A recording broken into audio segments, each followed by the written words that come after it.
Hey everybody, looks like we are live at 6:57, just a little ahead of the clock here.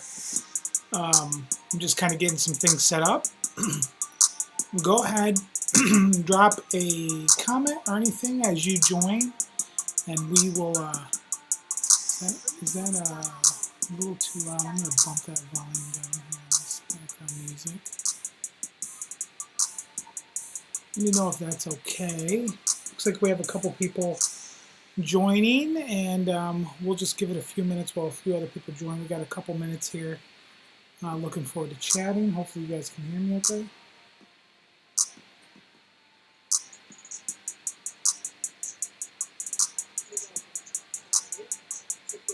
I am in the bunker. There is not as much lighting in the background. I had to do a few things here with the lighting, so I'll make some adjustments in future episodes, but just kind of bear with me there. I do not have my mic hooked up today or my DSLR, so today is a little bit of a different day. I'm coming off of COVID stuff. That was it's pretty rough. I don't think I'm being drowned out by the music, but if I am, go ahead and let me know. I can adjust that. I think just a little background music kind of helps move things along here. Desensitizes the stress for me. See, we got about another minute here, so I'm glad to be doing this. A couple people watching. Good to see y'all. Today's episode, what we're going to be talking about is going beyond the digital ad. And so as I'm kind of waiting for people to pile in here, and pile in, you know, I haven't been doing these regular enough to warrant a surge of interested people, but this will be one of many. This is something I'm very, very committed to doing. I think that there's just, you know, there's all kinds of interesting things, including water lines that make noises as soon as you start. But when it comes to actually marketing companies, one of the things that I find the most interesting to do is to look for out-of-the-box, unorthodox approaches to growing a company or getting people to kind of come into the fold. So that's what I'm excited to talk about today. We're going to kind of jump right into it.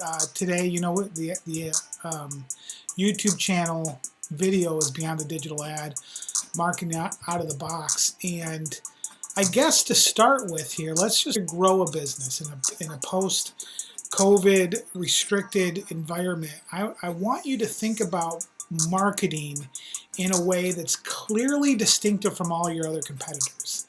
In this episode, I'm just going to introduce you to some basic concepts that I think will take you from where you're at, trying to incrementally grow, but you're getting hit regardless if you're in the restaurant business or if you're in the entertainment business or whatever it might be. These are some very clear examples, very concise methodologies or approaches to marketing that can get you to grow your company incrementally and from a very quick scalability perspective. And so the first exercise I like, you know, actually before I get into the first exercise, there are different methods to look at how you're doing with marketing. And there's classic approaches like Marcus Lemoyne's, you know, the product, people, what was it? The people, process, and product, I believe is how he words that. You've got Dean Jackson's 8 Profit Activators. You got Jay Abraham's Preeminence and Finding Out Who Already Has Your Audience methodologies. And these are all different overlaps that I like to put over any company that I'm looking at from a consulting perspective and see how are they doing in these sectors. And there are just some very basic ways that you can overlap those concepts to see where you're at. But before you get to those, if you're really struggling, there's 2 places I like to start. The first place I like to start is to go, who already has your audience? Who has already acquired your audience? They've already invested the marketing. They've already invested the acquisition, the sales team. They've already done everything that they've gotten, and they've gotten the audience, your very specific target audience, before you or after you would get them, either way in that interaction. But they have them, and they don't sell what you sell. And this is, I learned this very early on from Jay Abraham. And so one thing that I love to do, this is just right out of the gate, an approach that I want you to be thinking about. I've mentioned this before. I'm going to mention it a million times. Be thinking about who already has my target audience. Who is it that's out there that has already acquired, paid for, and acquired my audience, that if I could link up with those people, if I could interact with those people, it'll give you explosive growth quite literally overnight, because you don't have to invest anything other than into the relationship. And so it doesn't matter what kind of company you have, it doesn't matter what kind of service or product, you should be sitting down with a blank piece of paper and just think, who already has my audience? Who has the people that want the thing that I sell? That if I could just get in front of their audience, I'll sell more of my thing. And so that's one very quick and easy way.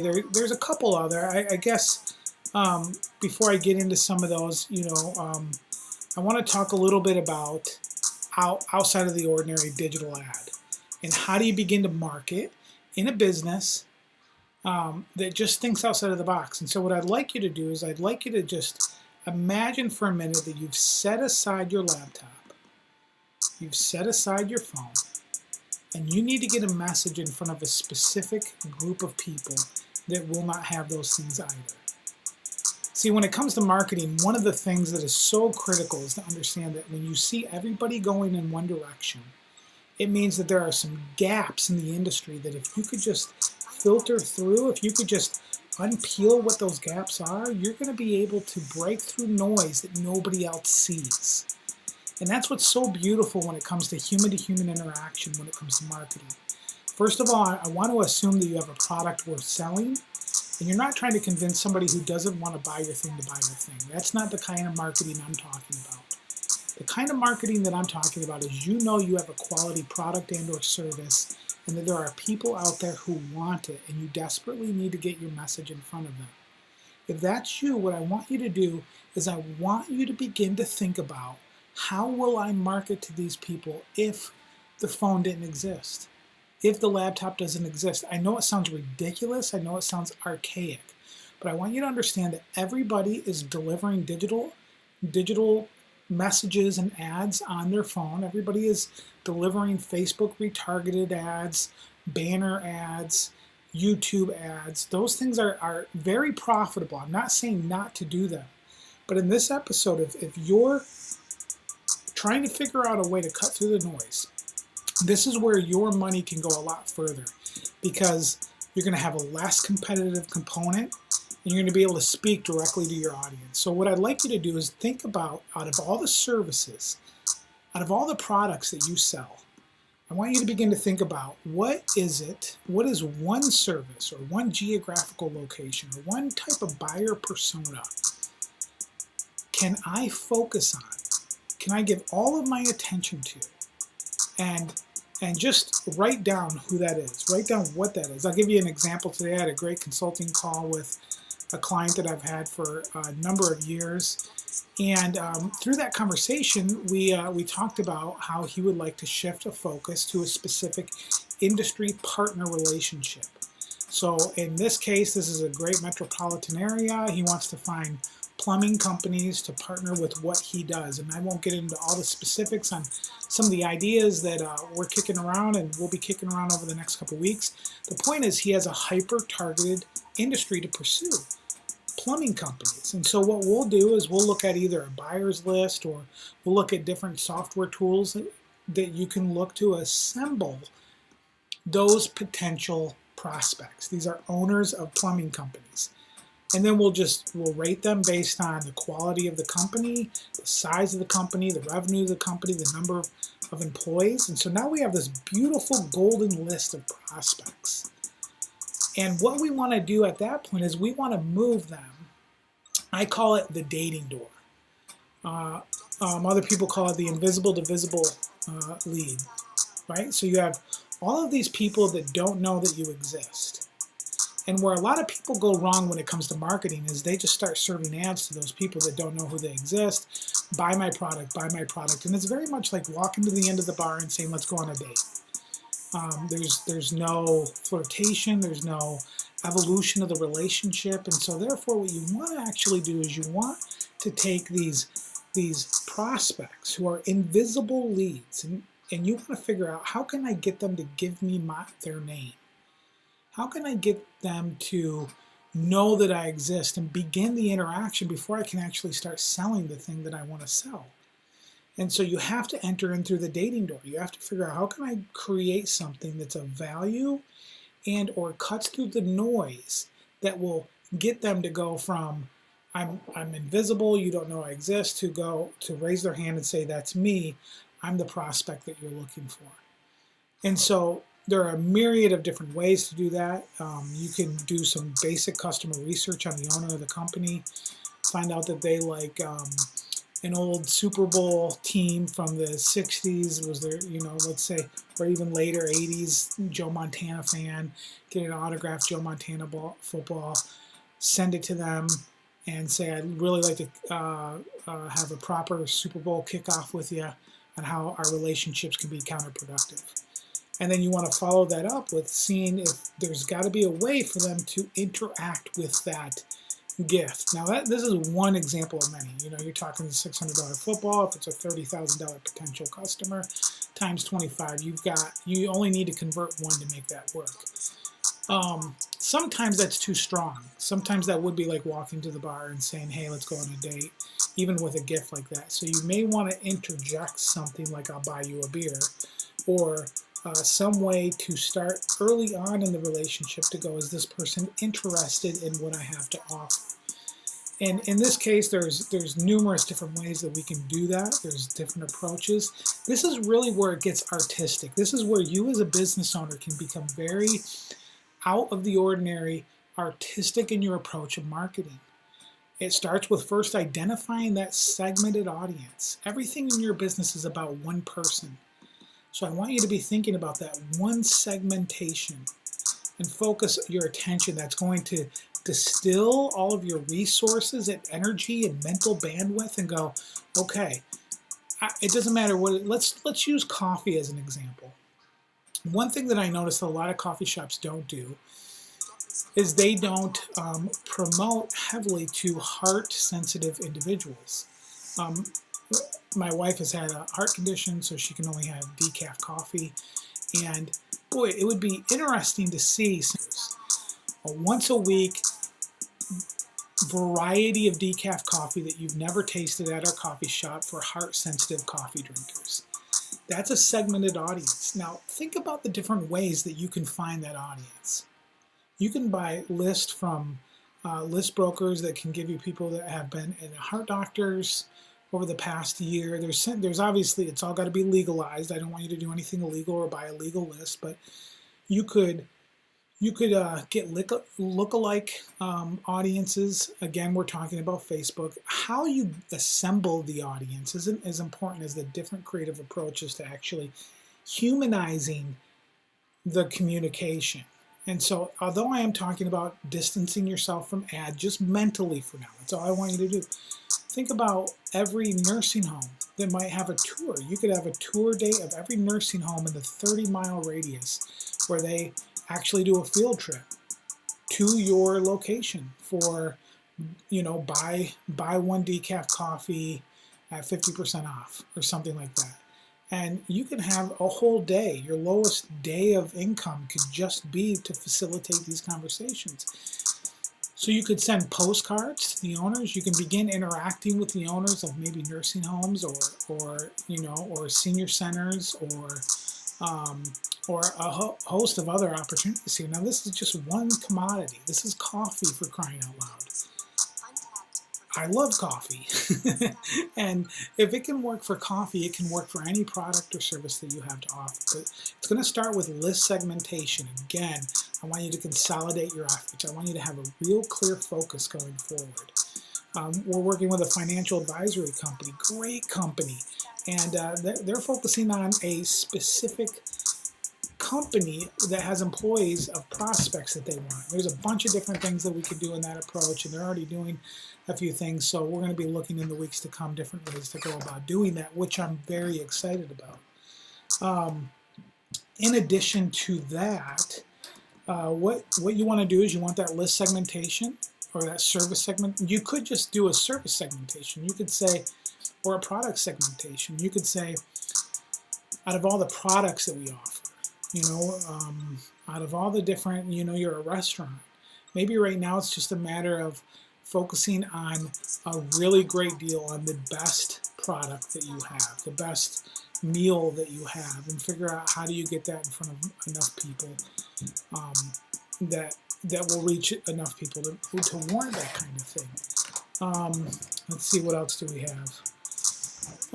So once you pick that segmentation, you've consolidated your efforts, then you have that list, and that list is the thing that's going to take your creative mindset to go forward.